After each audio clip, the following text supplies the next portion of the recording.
इस गांव का सब्जी बेचने वाला है। देवेंद्र जितना ईमानदार है उतना ही भोला भी है।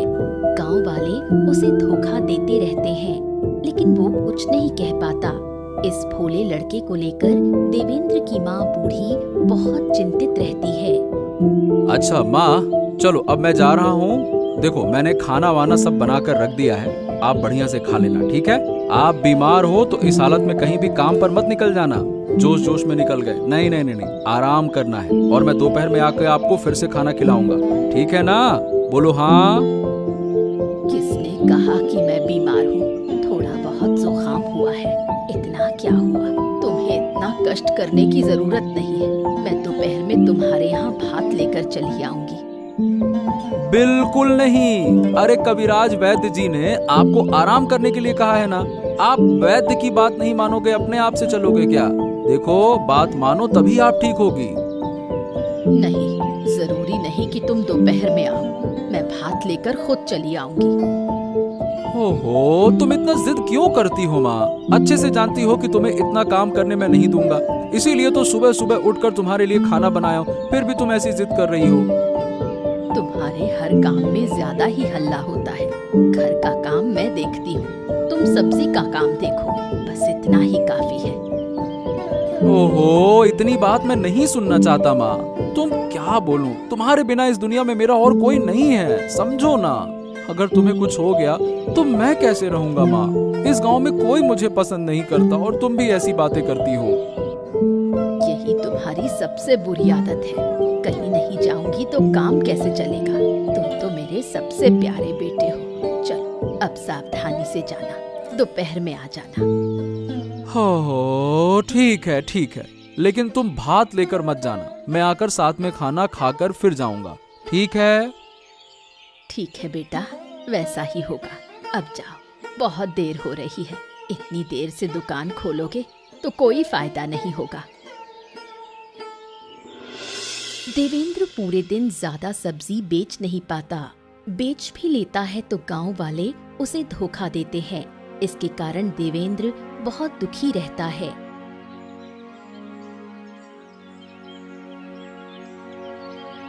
बेटा क्या हुआ? मन उदास क्यों है? तबीयत ठीक नहीं लग रही। नहीं माँ, मेरा मन बहुत उदास है। मुझे सही बताऊं, ये व्यापार मुझे नहीं आता। तुम क्यों नहीं समझती हो? मैं व्यर्थ ही व्यापार में लगा रहता हूँ। नुकसान ही तो होता है और कुछ फायदा वायदा नहीं होता है। ऐसा मत कहो। नुकसान होते होते एक दिन देखोगे मुनाफा होगा। तब हमारे घर में कोई दुख दर्द नहीं रहेगा। अरे कब आएगा वो दिन? कई सालों से व्यापार कर रहा हूँ, अभी तक मुनाफा नहीं देख पाया। कुछ ज्यादा नहीं बिका, जितना बिका भी तो वो लोग धोखा देकर चले गए। कोई पैसा नहीं देता, कोई सब्जी छुड़ा कर भाग गया। तुम किसी को कुछ कह नहीं पाते, इसलिए नुकसान होता है। अगर तुम बोल पाते तो अच्छा मुनाफा होता और गांव वाले तुमसे सब्जी खरीदते।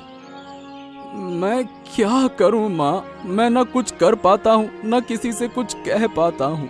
क्या करूं माँ, तुम बताओ। मैं समझ ही नहीं पाता हूँ कि कौन सच बोलता है और कौन झूठ बोलता है। इसीलिए कहता हूँ कि मुझसे ये व्यापार नहीं होने वाला, मुझसे नहीं चलेगा। कोई बात नहीं, एक दिन जरूर आएगा जब तुम्हें तुम्हारी ईमानदारी का फल मिलेगा। हाँ ठीक है माँ, मैं तो तुम्हारे ऊपर ही भरोसा करता हूँ, पर कब तक गरीबी में जीवन बिताऊंगा ये मुझे समझ नहीं आता। ये सब तुम्हें नहीं सोचना चाहिए। तुम अपने हिसाब से व्यापार चलाओ। विक्रम और इंदिरा देवेंद्र के पड़ोसी हैं। दोनों ही देवेंद्र की सरल सपाट सोच पर तंज करते रहते हैं। वो हमेशा उसे धोखा देने का मौका तलाशते रहते हैं। और देवेंद्र दादा, क्या हाल चाल है? आज की बिक्री कैसी रही? जरूर आज खूब मुनाफा हुआ होगा। आज बाजार में लोग कम नहीं थे। हैं बताओ बताओ। अरे क्या मुनाफा? क्या होता क्या है मुनाफा? कैसा होता है मुनाफा? कुछ नहीं हुआ, जैसा रोज होता है वैसा ही है। आज उससे भी कम हुआ बल्कि तो। हाँ, तुम तो जानते हो मेरी बिक्री ज्यादा नहीं होती है, फिर भी ऐसी बातें करते हो। अरे ये सब छोड़ो। दादा तुम हमको ना 2 किलो परवल दे दो। ये लो भाई, ये रही तुम्हारी 2 किलो परवल। हैं? ये 2 किलो है क्या? अरे गजब करते हो यार भैया, ये तुम झूठ बोल रहे हो साफ साफ। देख कर तो ऐसा नहीं लगता, लगता है कि ये आधा किलो से भी कम है। अरे क्या बात करते हो, आधा किलो से कम कहाँ है, ये पूरा का पूरा 2 किलो है। चाहो तो तुम्हारे सामने नापा है, देखो, मैं झूठ क्यों बोलूंगा। अरे मुझको विश्वास नहीं होता, देख कर तो लगता नहीं कि 2 किलो है। फिर से नापो। हाँ ये लो, एकदम 2 किलो, बल्कि थोड़ा सा ज्यादा ही है। तुम भी। अरे कोई ज्यादा नहीं है, गलत नाप रहे हो। मुझे जब देखकर नहीं लगता कि 2 किलो है तो मैं 2 किलो के पैसे नहीं दूंगा। 500 ग्राम सब्जी 2 किलो बताकर बेच रहे हैं, ज्यादा से ज्यादा 1 किलो के पैसे दूंगा, बता रहा हूं मैं। ये कैसी बातें कर रहे हो विक्रम, मैंने 2 किलो परवल दिया, तुम 2 किलो का पैसे क्यों नहीं दोगे? तुम्हारे सामने तौला भी मैंने, 1 किलो के क्यों दोगे? क्योंकि मुझे लगता है कि ये 1 किलो है इसलिए, और अगर ज्यादा बोलोगे तो आधा किलो का पैसा भी नहीं दूंगा, लेके चला जाऊंगा सब्जी, समझे? देखो तुम मुझे धोखा देने की कोशिश कर रहे हो साफ साफ। मैंने तुम्हारे सामान को मापा है, यहाँ 2 किलो परवल है और उससे ज्यादा ही है, ये देखो। अब अगर तुम 1 किलो का पैसा दोगे ना तो क्या बहुत ज्यादा बोल रहे हो? मैं तुमको एक भी पैसा नहीं दूंगा, मैं चला। लो, नहीं देता पैसे। देखो बाबू, हम इस गांव में कितने साल से रह रहे हैं, आप भी गांव के मोड़ल हैं, मुखिया हैं। इस गांव का भला बुरा तो आपको ही देखभाल करना चाहिए, है ना? अरे हाँ हाँ, बिल्कुल बिल्कुल, गांव का भला बुरा सब हमको ही देखना होगा। लेकिन तुम अचानक से ये उल्टी सीधी बातें काहे कर रहे हो? अरे क्यों ना कहूँ बाबू, वो देखो, वो एक पागल आदमी है जो पूरे दिन बाजार में सब्जी लेकर बैठा रहता है और माहौल को खराब करता है। उसकी वजह से गांव वाले सब नाराज हैं। किसकी बात कर रहे हो? देवेंद्र की? अरे पर मैं जानता हूँ कि वो तो मतलब अच्छा आदमी है, खराब क्या है, दिक्कत क्या है? अच्छा, कोई अच्छा नहीं है वो। अगर आप खुद आकर बाजार देखते तो पता चलता। वो सिर्फ सड़ी गली सब्जी बेचता है, ऊपर से लोगों को धोखा देता है। अब आप बताओ, उसके जैसे लोग इस गांव में रहना चाहिए क्या? अगर ऐसा करता है तो मतलब ऐसा तो नहीं करना चाहिए, फिर ये ठीक बात नहीं है। अब बताओ किया क्या जाए? अरे करना क्या है, मैंने उससे 2 किलो परवल को बोला, आधा किलो को वो 2 किलो बताकर मेरे से 2 किलो के पैसे ले रहा था। ऐसे लोगों को सीधा गांव से निकालना होगा, तभी समस्या खत्म होगी। अब देखो, एक परिवार को गांव से निकालना आसान नहीं है। अरे आप ये सब मुझ पर छोड़ दो बाबू, मैं उसे ऐसा फंसाऊंगा कि वो गांव छोड़कर भागे बिना नहीं बचेगा। ठीक है, जैसा तुम चाहो, पर ज्यादा नुकसान मत करो, नहीं तो उल्टा असर होगा। लोगों को इतना नुकसान नहीं पहुंचना चाहिए, समझ गए? अरे नहीं नहीं नहीं, मैं कुछ बुरा नहीं करूंगा। मैं चाहता हूँ कि वो इस गांव से चला जाए, तब जाकर गांव में शांति आएगी।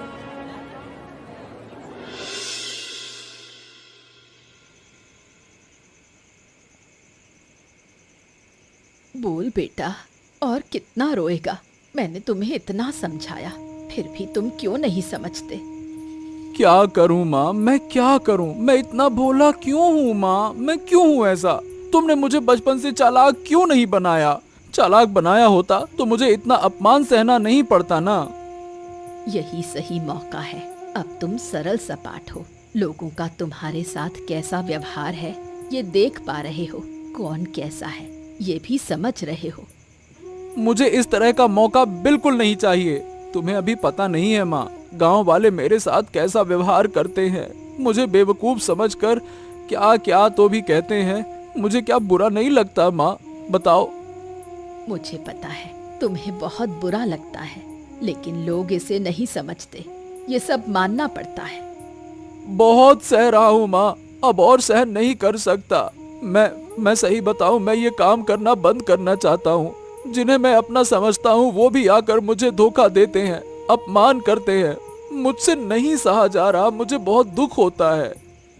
चल बेटा, कुछ दिन और ये काम कर ले, मैं तुम्हारे लिए दूसरा काम ढूंढती हूँ। तब तुम्हें इतने लोगों के बीच नहीं रहना पड़ेगा, कोई तुम्हें धोखा नहीं देगा। नहीं माँ, नहीं नहीं नहीं नहीं, मैं अब एक भी दिन ये काम नहीं करूँगा। तुम मेरे लिए दूसरा काम देखो। मैं किसी भी काम को कर सकता हूँ, चाहे वो कितना भी कठिन क्यों ना हो, लेकिन मैं ये काम नहीं कर पाऊंगा, नहीं कर पाऊंगा। ठीक है, वैसा ही होगा। अब रोना बंद कर। इतना बड़ा हो गया है, फिर भी इस तरह रोता रहेगा तो लोग क्या कहेंगे? ठीक है, मैं रोना बंद करता हूँ, तुम मेरे लिए नया काम ढूंढो बस। रात में विक्रम और इंदिरा योजना बनाते हैं और विशैला कीड़ा लेकर देवेंद्र के सब्जी के बगीचे में आते हैं ताकि देवेंद्र को नुकसान पहुंचाया जा सके। कह रही हूँ, ये कीड़े मेरे हाथ से लो, मेरे शरीर में इनसे परेशानी हो रही है। मुझे इन कीड़ों को पकड़ना बिल्कुल भी अच्छा नहीं लग रहा। मैं कब से तुम्हें कह रही हूँ, तुम मेरी कोई बात सुनते ही नहीं। अरे थोड़ा समय कीड़े तुम्हारे हाथ पर रहने से क्या होगा? पागल वागल हो क्या? क्या तुम्हारा शरीर खराब हो जाएगा क्या? और वैसे भी ये कीड़े मैंने तुम्हारे हाथ पर ऐसे ही नहीं दिए हैं, कागज में लपेट कर दिए हैं। फिर भी तुम्हें ये खरखराहट क्यों हो रही है? तुम समझते क्यों नहीं? तुम्हें कीड़ों से डर नहीं लगता, लेकिन मुझे इनसे बहुत डर लगता है। इसलिए मुझे ऐसा लग रहा है, अब ज्यादा बात मत करो, मेरे हाथ से ये कीड़े लो, नहीं तो मैं अभी यहाँ से चली जाऊंगी।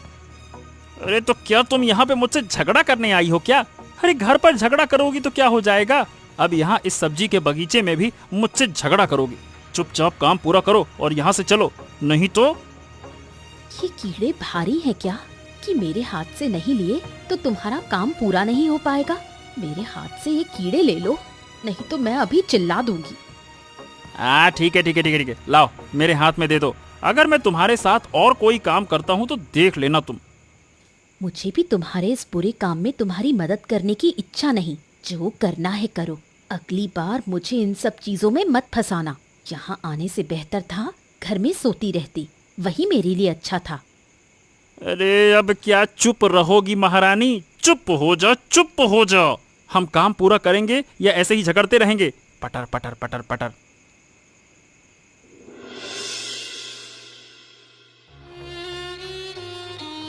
सुबह सब्जी के बगीचे की ऐसी हालत देखकर बूढ़ी और देवेंद्र को बहुत दुख होता है। पूरे बगीचे में एक भी सब्जी बची नहीं है। ये क्या है? इतने सारे कीड़े कहाँ से आ गए? और देखो हमारे बगीचे का क्या हाल कर दिया है।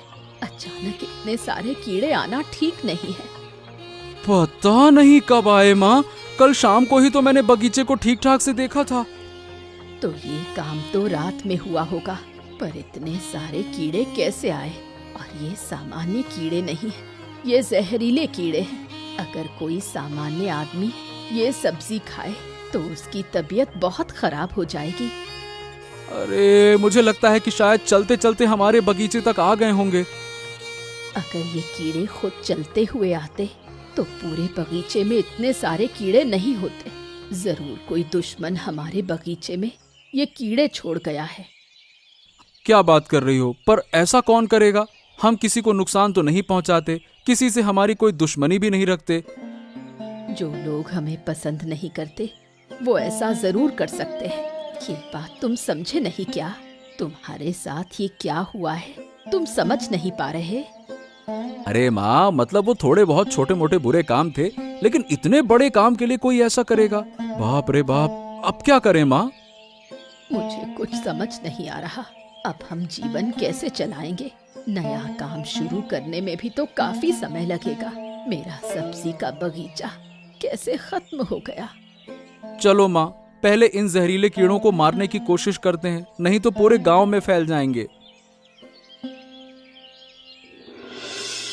क्या हुआ बेटे? तुम दोपहर में नदी के किनारे दुखी होकर क्यों बैठे हो? बताओ, मुझे अपना दुख बताओ, किस बात का दुख है? क्या बताऊं, कल रात मेरा सब्जी का बगीचा नष्ट हो गया, इसीलिए मेरा मन खराब है। क्या बात कर रहे हो? कैसे नष्ट हुआ? किसी ने तुम्हारा नुकसान किया क्या? या किसी पर तुम्हारा कोई आरोप है? बताओ। मुझे तो कुछ नहीं पता कि किसने किया, पर मैं किसी पर आरोप नहीं लगाता। शायद ये मेरी किस्मत थी, इसीलिए ऐसा हुआ। अरे तुम तो बहुत अच्छे लड़के हो। तुम्हारे जैसे ही एक लड़के की मुझे तलाश है। मेरे पास कुछ ऐसा है जो मैं देने के लिए एक अच्छे इंसान की खोज में हूँ। सही बताऊं तो मैं कोई अच्छा इंसान नहीं हूँ। बेवकूफ हूँ मैं, बेवकूफ। पूरा गांव मेरा मजाक उड़ाता है। आपकी चीज मैं सही तरीके से संभाल भी नहीं पाऊंगा। मैं इस लायक नहीं हूँ, मैं किसी लायक नहीं हूँ, कुछ नहीं हूँ, मैं नहीं हूँ। शांत शांत शांत शांत। तुम सब संभाल सकते हो और सही तरीके से प्रयोग भी कर सकते हो। मुझे पूरी उम्मीद है, मैं देख सकता हूँ। नहीं नहीं नहीं नहीं, मुझे कुछ नहीं चाहिए। अगर मैं कुछ भी लूंगा तो माँ फिर मुझे डांटेगी। वो नहीं डांटेगी, पहले ये चीज तो देखो, शायद तुम्हारी माँ भी इसे पहचान ले। ये देखो, इसे ले जाओ। नहीं नहीं नहीं, मुझे नहीं चाहिए। आप बस हमें आशीर्वाद दो कि हमारा घर फिर से खुशहाल हो जाए, बस। मैंने तुम्हें आशीर्वाद दिया। आज से तुम अपनी सब्जी का काम फिर से शुरू करो। जब तुम घर लौटोगे तो देखोगे कि तुम्हारा बगीचा पहले जैसा हो गया है। तथास्तु। पर कैसे हो गया? मैं तुम्हें एक जादुई पत्ती दूंगा जिससे तुम्हारा सब्जी का बगीचा छूते ही पहले जैसा हो जाएगा। क्या आप सच कह रहे हैं? बिल्कुल सच। लेकिन हाँ, एक बात, इस पत्ती का कभी भी बुरे काम में इस्तेमाल मत करना। ओम नमः शिवाय, नमः शिवाय। साधु द्वारा दी गई चमकीली पत्ती देखकर देवेंद्र का मन खुश हो जाता है। उसे फिर से सब कुछ शुरू करने का आत्मविश्वास मिलता है। पत्ती की मदद से सब्जी का बगीचा ठीक होने के बाद बूढ़ी ने फैसला किया कि वो अपने साथ हुए अन्याय का बदला लेगी। पत्ती की मदद से पता करेंगे कि किसने उनके साथ बुरा किया। मैं जानती थी ये पत्ती एक दिन हमारे घर वापस आएगी। हैं? तुम कैसे जानती थी माँ? क्या तुमने पहले कभी ये पत्ती देखी है क्या? वो बातें बाद में, पहले हमें बदला लेना है। जब ये पत्ती हमारे बगीचे को ठीक कर सकती है तो ये पता भी लगा सकती है कि हमारे साथ कौन बुरा कर रहा है। लेकिन कैसे माँ? आज रात हम गांव के हर घर के सामने जाएंगे और इस पत्ती को पकड़ेंगे। जिसके घर के सामने ये पत्ती चमकने लगेगी वही दोषी होगा। अरे वाह, ये तो बहुत अच्छी बात है माँ। इससे काम होगा। अब मुझे तो बहुत अच्छा लग रहा है, बहुत अच्छा लग रहा है। कुछ नया देखने को मिलेगा आज। हाँ, चलो अब काम शुरू करते हैं। पूरा गांव सो रहा है, यही सही समय है सबके घर जाकर ये पत्ती पकड़ने का। हाँ, मैं भी देखना चाहता हूँ कि हमारे नुकसान के लिए कौन उठ खड़ा हुआ है, कौन ऐसा घृणित काम कर रहा है। अगर एक बार पकड़ लिया तो पूरा गांव बुलाकर उनका न्याय कराएंगे। सोच तो, अगर ये पत्ती हमारे पास नहीं होती तो हमारा परिवार कैसा होता। बहुत बुरा होता, बहुत बुरा। देखो जान, हमने बिल्कुल सही काम किया। उनका सब्जी का बगीचा पूरी तरह से खत्म हो गया। पिछले 2 दिन से देवेंद्र सब्जी बेचने निकल ही नहीं पा रहा। अरे निकलेगा कहाँ से, ससुरे का बगीचा ही खराब है। अच्छा आदमी, बड़ा आया अच्छा आदमी हमारे साथ तो ऊंची आवाज में बात करता है। हम उसे कभी कामयाब नहीं होने देंगे। पानी में बह गए मतलब? अरे हमारा इस गांव में प्रभु तो देवेंद्र से ज्यादा है। कितने लोग देवेंद्र को जानते हैं बताओ भला? और जान भी लें तो बस सब्जी वाले के तौर पे ही जानते हैं ना। हमें सब्जी बेचने की जरूरत नहीं है, हम उससे काफी ऊपर वाले लोग हैं। सही कहा, हमारा रिश्ता मोरल साहब से है, जहाँ देवेंद्र बात भी नहीं कर सकता। छोड़ रही हो? कितनी उछल कूद देखी मैंने। मोड़ल साहब मेरी बातों को पूरी तरह से मानते हैं और ये काम करने की इजाजत दी है। अब जब मन होगा देवेंद्र को इस गांव से बाहर निकाल दूंगा, और क्या। रुको रुको, अभी तो बस शुरुआत है। अभी अगर निकाल दिया तो मजा कहाँ से आएगा। उनका सब्जी का बगीचा खराब हो गया। अभी तो दुख के दिन शुरू हुए हैं। पहले दुख देखेंगे, फिर बाहर निकालेंगे। ये तुमने कही पते की बात। ठीक है, तो कुछ दिन और देखते हैं और फिर उसे फंसाकर गांव से बाहर कर देंगे। गांव वाले समझ भी नहीं पाएंगे कि हमने क्या किया। ठीक है, ऐसा होगा। अब देखो आगे क्या होता है। जरूर देवेंद्र अब गांव-गांव घूमकर भीख मांगेगा।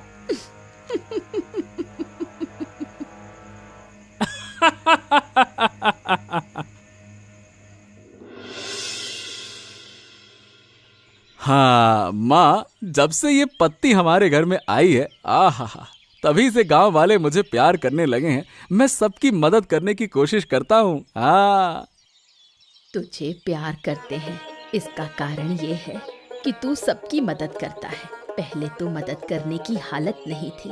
पहले तो मेरे घर में ही अभाव था। गांव वालों की हम क्या ही मदद करते। हाँ, सही कहा माँ।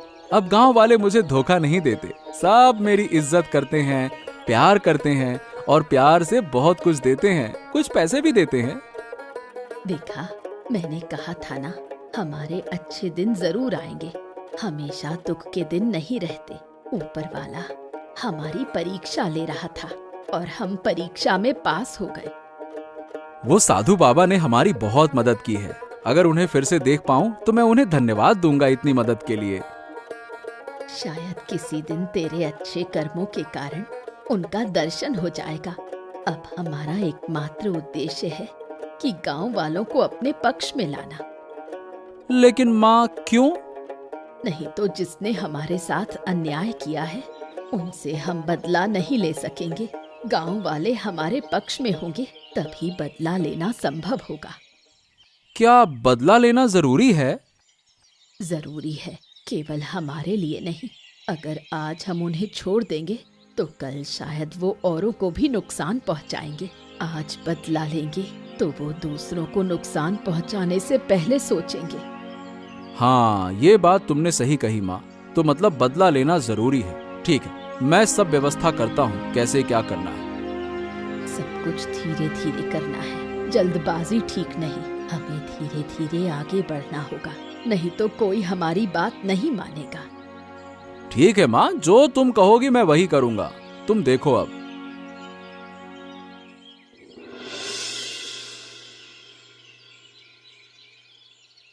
देवेंद्र के अच्छे काम देखकर विक्रम का परिवार और भास्कर बाबू खुद शर्मिंदा हो गए।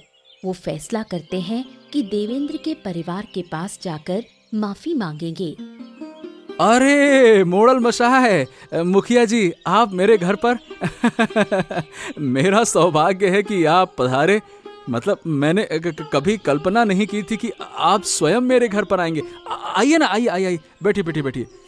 कहाँ बैठाऊं आपको? मैं क्या अम्मा, अरे। शांत शांत शांत, इतना उत्साहित होने की जरूरत नहीं है। अच्छा सुनो, मैं बैठने नहीं आया, किसी और दिन आकर तुम्हारे घर बैठूंगा। अभी तो केवल माफी मांगने आया हूँ। बस मुझे माफ कर दो। हैं? माफी? क्यों? आपने क्या गलत किया? विक्रम और इंदिरा ने जो बुरा काम किया तुम्हारे साथ, मैं भी उसका भागीदार हूँ। मैंने उन्हें तुम्हें नुकसान पहुंचाने को कहा था, लेकिन मैंने सोच समझकर नहीं किया ये।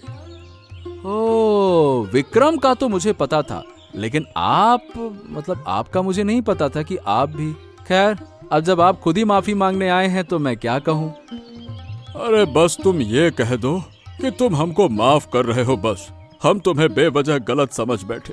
हमें लगा तुम अलग तरह के इंसान हो, लेकिन तुम जो गांव में मदद कर रहे हो ना, वो देखकर हमें वाकई में शर्म महसूस हुई। हाँ, अब हमें समझ में आ गया भाई, हमें माफ कर दो। हमने तुम्हारा बहुत नुकसान किया, तुम्हें बहुत बुरा भला कहा। क्या है कि मैं तो माफ कर दूंगा, लेकिन मेरी माँ माफ नहीं करेगी। अगर आप गांव वालों के सामने सभा बुलाकर अपनी गलती स्वीकार कर लें, तभी मेरी माँ माफ करेगी। हाँ तो ठीक है ना, कर देंगे। अब माँ की इच्छा है तो पूरी कर देंगे। चल विक्रम, चल।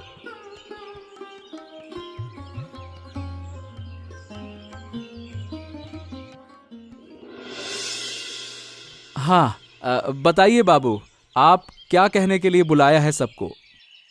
हाँ, तो गांव वालों, मैं आप सबसे कहना चाहता हूँ कि मतलब मैं और विक्रम के परिवार ने मिलकर देवेंद्र के परिवार को बहुत नुकसान पहुंचाने की कोशिश की और बहुत नुकसान किया भी।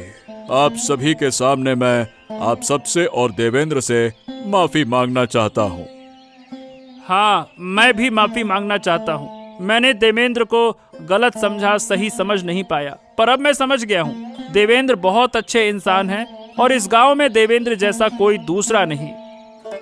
देवेंद्र, मुझे आशा है कि गांव वाले हमें माफ कर देंगे। अब तुम अपनी माँ से पूछो, क्या वो हमें माफ करेंगी?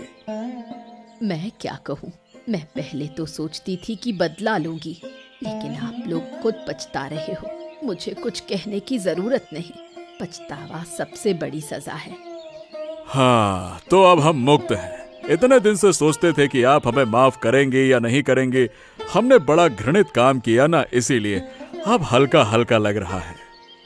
अब हम चाहें तो पहले ही बदला ले सकते थे। हमें पता चला कि विक्रम और उसकी पत्नी मिलकर जहर वाले कीड़े लेकर हमारे बगीचे को नष्ट करने आए थे, लेकिन हमने कहा छोड़ो, हो गया। हाँ, मैंने भी अनजाने में तुम पर बड़ा अन्याय किया, तुम्हें दुख दिया। अब ठीक है बाबू, ऐसी बातें छोड़िए। अब आइए मिलकर गांव की भलाई करते हैं। मैं एक मामूली सब्जी वाले के रूप में भी गांव की प्रगति कर सकता हूं, तो आप तो गांव के मॉडल मुखिया बनकर बहुत कुछ कर सकते हैं, है ना? ये कही तुमने 100% सही बात। अगर पहले मैं नहीं करूंगा तो गांव आगे नहीं बढ़ेगा। अब मैं ऐसा जरूर करूंगा। मेरा कोई भी गांववासी अभाव में नहीं रहेगा। यही तो हमारा उद्देश्य है। हम आपके आभारी हैं।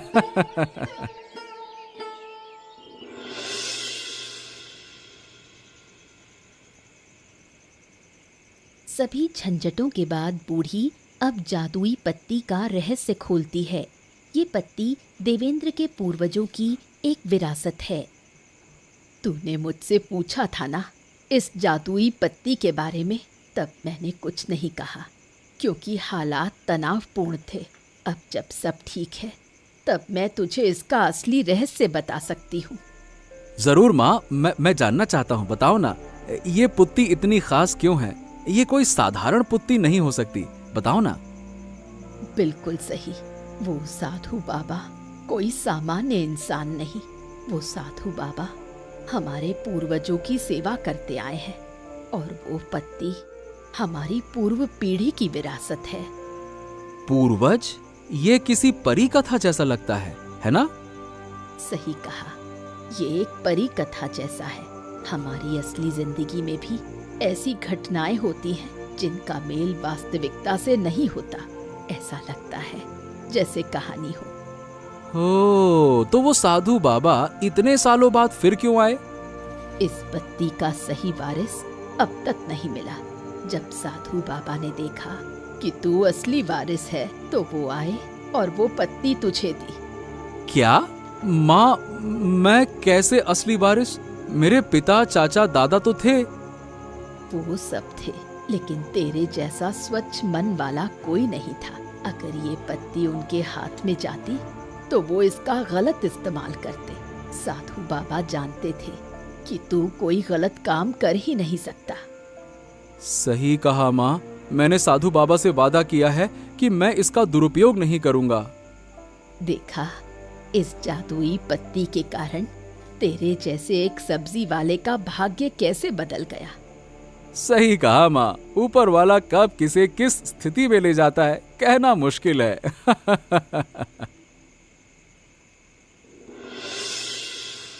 सभी बाधाएं पार करके देवेंद्र फिर से अपनी सब्जी के व्यापार में जुट गया।